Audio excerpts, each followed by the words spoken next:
Well, this is the very first camping trip with the Troopy. Today I've taken everything back to the basics. We have basically nothing. We've got an empty car and the most basic of camping equipment. We're going to be cooking over the fire and see how we fare.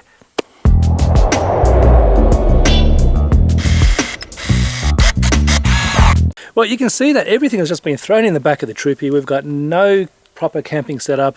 I've just raided the FJ, taken whatever I could find that I thought we might need this weekend, and raided my garage and threw in a whole bunch of camping gear in the back.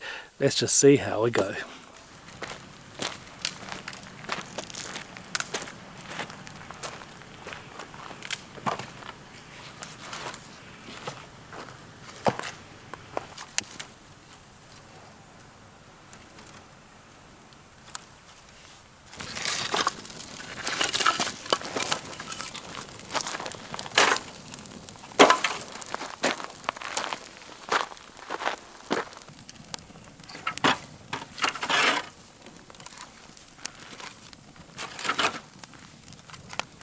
So camping with the Troopy at this point is going to be very, very different to camping with the FJ Cruiser. The FJ has everything under the sun built into it: kitchen, toilet, shower, hot water, bedroom, you name it, everything is just built in it. You just use it. I think it's a perfect design. You just walk up, pull out the kitchen, use it, turn on the tap, you've got hot water and a shower, etc. In stark contrast, the Troopy behind me at this point is completely empty. We've got nothing in there except the things that I've taken out of the FJ last night. I just raided it and threw a whole bunch of things into the back of the Troopy.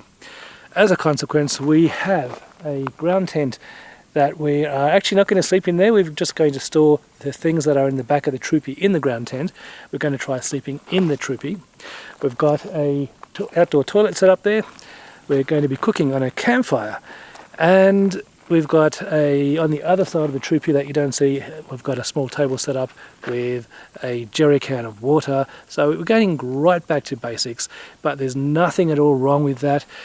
It did take about half an hour to set up, and that is the whole thing that I want to avoid in the future, because my style of travel is we're on the go every day. As soon as it's light, we hit the road and we drive, and then at the end of the day we find somewhere to camp, and I just want to cook dinner straight away, use a toilet, use a shower, go to bed. I don't want to start building my house. And so the whole aim of the Troopy build will be to try and get that as good as I have the FJ or better. But the Troopy is a very, very different car than the FJ in terms of access into the car. So the setup of the Troopy will have to be very, very different. Now I've got some ideas, haven't worked it all out, but it's a work in progress, and I'm a firm believer in building your car slowly, taking it out frequently, going camping with it, thinking about, well, what do I really need? What do I need to modify to make my next camping trip easier? Okay, I need some drawers, or I need a kitchen, or I need something modified, and so you go and do that, and you slowly work out what is required, and you slowly learn how the best way to camp with that particular vehicle is, because every vehicle is different. So my journey of learning how to camp with the Troopy begins today. Oh wow, that's really good. This doesn't work. I've got to go the other way. Got to go. The one thing that we've got here is the ground has got a small amount of topsoil, and then it's hard as rock, so banging in stakes is going to be impossible, but you use rocks and logs wherever you can, and yeah, great idea. So welcome to our camp. We've got our tent, we've got our toilet, we've got our kitchen on this side of the Troopy, and our bedroom will be in the back of the Troopy. So here we go, this is what we have at the moment. So that there is our bed. It's all made, and we're just going to unfold it, and we're going to sleep here. We'll have to remove all these out of the Troopy, hence the tent, and yeah, it should be okay. I've got some mesh on the window there, and the same thing with the two front windows. So we've got the windows actually wound down and this mesh over the top. That should keep the mozzies out and give us some ventilation. And here is our kitchen and water supply. How you doing, Susie? I'm good, honey. How you doing? I'm doing okay. It's hot. It is hot. Well, I managed to cut a whole lot of wood and get a fire started. We've got some nice coals happening there. So, she wants lasagna cooked in a camp oven. I reckon I can pull it off.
Here is your lasagna. Oh, look at that.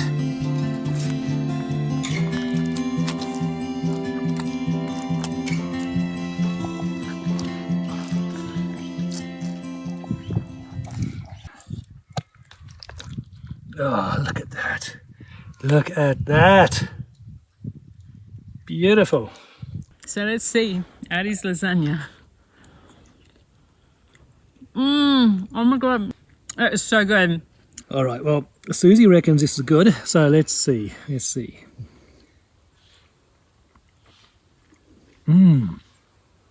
Oh my god, that's good. It tastes like lasagna, but it tastes smoky because it was cooked on a campfire. And everything cooked on a campfire is always better. And this is absolutely amazing. Absolutely amazing. The best lasagna I've ever made, I think.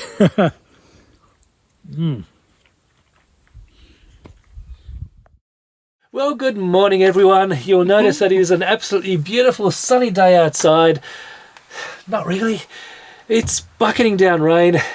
Rain. And we had a really lovely night last night. We had a most amazing meal, that lasagna over the campfire. How good was that? It was really good. Yeah, it was bloody fantastic. We have to do that again. Anything cooked over a campfire is just simply amazing. It just tastes better.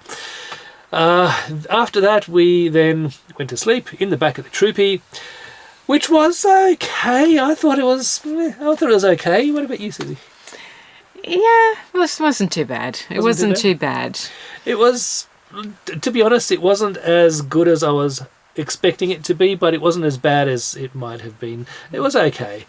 There was a little bit of condensation in the Troopy, despite the windows being open a little bit, but that's just to be expected.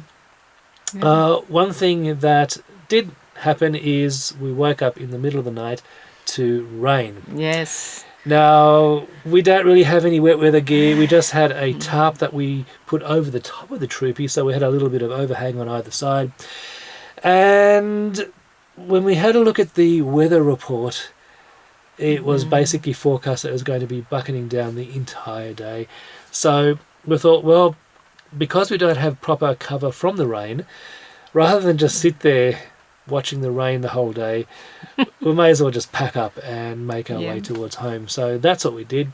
We threw everything into the back of the Troopy. I didn't want to get everything else wet, but we put whatever we caught into plastic bags and just threw it in the back of the Troopy. So we're now making our way home.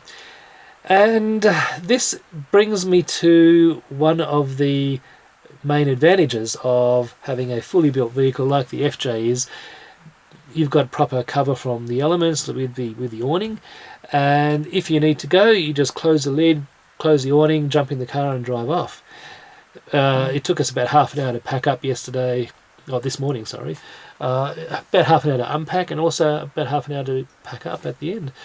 And in the rain, it's not much fun. No, so it's basically, as we were expecting, one of the things that we need to address during this build is to make everything a lot more convenient.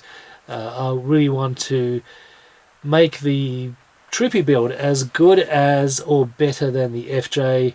I want to have some sort of a pull-out kitchen and not have to unpack all the things in a box and then put it on a table. So I really want to make things really convenient and not have to set anything up.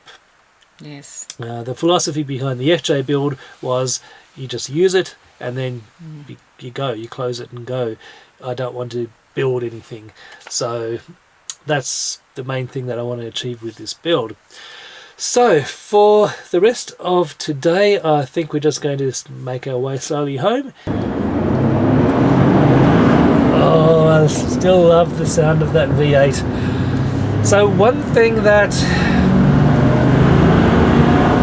Oh, I love that V8. One thing I wanted to add is the sound deadening itself is working remarkably well. On the freeway, doing 100 or 110, the car feels civilized. It's quiet, it's nice to drive, and when you put your foot down, the V8 really does come to life. And the good thing is that you don't have all that road noise that drowns out the sound of the V8. So now I can really enjoy the beautiful sound of the V8 when I need to, when I want it to, and it sounds much better. The car is it doesn't feel as tiring to drive over many hours as it used to before the sound deadening. So that is definitely an advantage. The other thing I really like about the Troopy is the seating position. You're sitting up high, you're looking down at everybody else, it feels really comfortable. The car itself feels really solid on the road.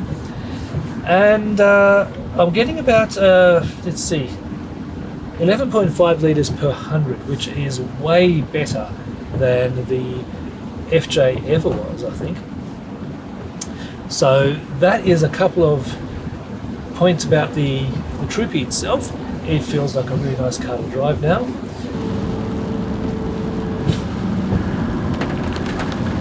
So all in all, I think the installation definitely worked very well. It's made it a lot more quieter to drive and a lot more comfortable to drive. Now, one thing that I have noticed when you're doing about 100 or 110 on the freeway is now that there's less road noise, what I am hearing more of is a high-pitched wind noise, and I think that's the wind noise against the snorkel or just the car in general. I'm hearing more of that than before, so I now need to work out how I can cut down that noise, and I think that I can buy some rubber seals to go around the door, some additional rubber seals that will hopefully help with that as well.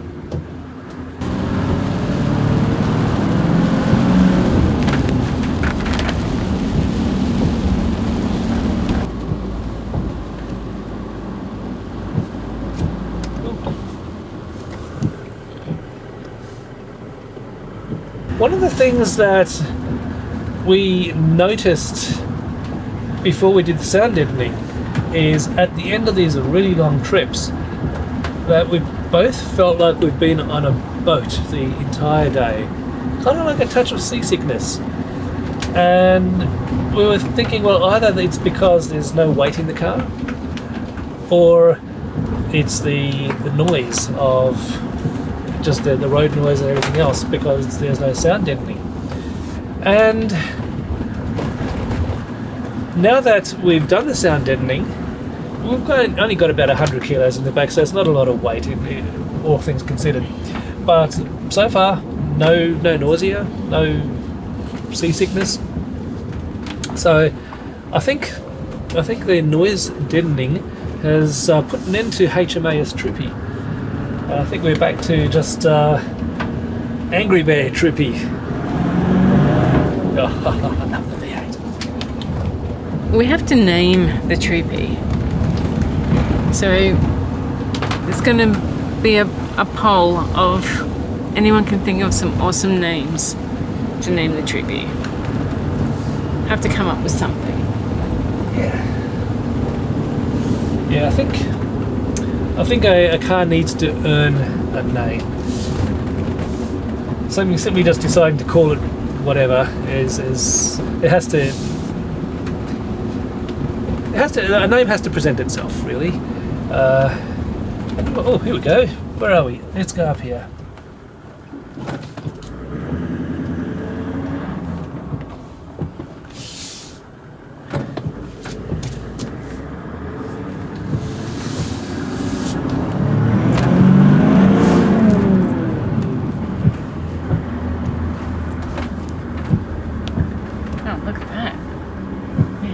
To ourselves. Yes, we can stop right here. Yeah. Hey, yeah. Talk to me. Oh, I don't know. What do I say? I don't know. I don't know. Red light's on. I got nothing to say. I got nothing. I got nothing. Ah!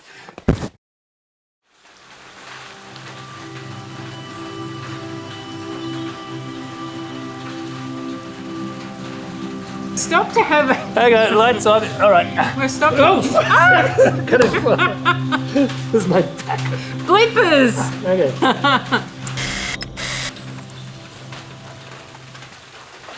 Okay, so we've stopped off on the way home at a place called Nepean Dam, which is about an hour and a half or so outside of Sydney. Now, we're sitting in a little picnic hut with a metal roof, and you can hear the rain pitter-pattering on the roof, and there's quite a lot of fog around, but we're just having a break because we've got the whole day to go home. We're meant to be camping today, but oh well. So Susie has had an idea which we're going to discuss with you and see how you feel about it. So what's your idea, Susie? To have lunch with Artie. Oh dear. Ah! Any of our viewers that are out there around Sydney area that can come along, I have an idea of a place that's northwest. Yeah. It's an awesome little pub, great views, and yeah, come along and have lunch with Artie. So that's my plan. So I don't know if there'd be anyone who'd be interested. If you are, please let me know in the comments. If you live in Sydney or around Sydney somewhere and you want to come catch up, say g'day, have a meal, share some stories, check out each other's cars, all that sort of thing. There's like Susie mentioned, about an hour or so out of Sydney, there's a nice little pub that I know of that might be suitable. So yeah, if you're interested, let me know. And if there's enough people, then we'll try and tee up the time and say g'day to each other. I don't think it matters how many people actually post anything. We'll just put up a date and time and we'll be there, and who turns up, turns up. And if no one turns up, then we'll have a lunch together. That's it. It doesn't matter. But hopefully, you know, if you're free and you want to come and say g'day, then yeah, I think that's not a bad idea. Yeah. Yeah. Get to know this adventurous man. Yeah, and we could bring the FJ and the Troopy maybe. I think they'd be more interested in the FJ. Probably, at this point, probably, yes. Because Troopers are somewhat common. FJs, or my FJ, the way that I've built it, is not that common. So, yeah, I'll bring the FJ. So we're going to sit around for a bit longer and then try and find some breakfast. It's cold. It is Are cold. you really sure we're going to sit around for a bit longer? Maybe not, because now the wind has started to blow. As we've been talking, the wind has picked up and I'm getting a bit damp. So, yeah. Don't worry about you. Worry about me. You've got a nice warm jacket on. I've just got my hat. I can leave my hat on. Okay. Bye, guys. I'm just going to start rambling now. And you can't, once I start talking, you can't stop me. And I'll just talk on and on and on. And